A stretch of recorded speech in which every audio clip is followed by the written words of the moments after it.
Na ninyi mkiwa Molo, tunajua ni nini na nini itaweza kuwainua kiuchumi katika sekta ya kilimo, na tunajua ni viazi na pareto, na hiyo ndio mahali tunaelekeza usaidizi wetu kama serikali kikamilifu, tuone ya kwamba hizi mimea miwili inaimarishwa ili iwasaidie kiuchumi kama jamii.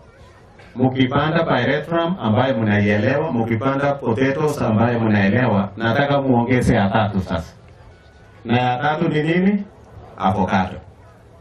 Na soko ya hii avocado iko kubwa kabisa ulimwenguni.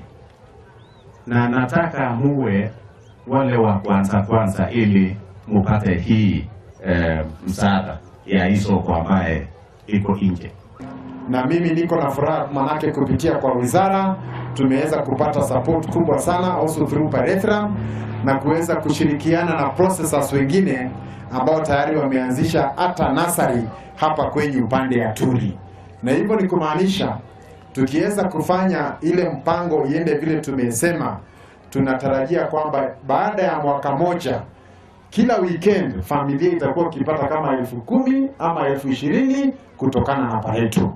Na waziri amefanya mikakati, wale wote ambao wamepatiwa license ya processing tutahakikisha nao wakichukua mimea kutoka kwa wakulima wameweza kuwalipa. Kwa hivyo tutahakikisha katika process yote ya pyrethrum tumeweza kuhakikisha kwamba kila mtu amepata haki yake.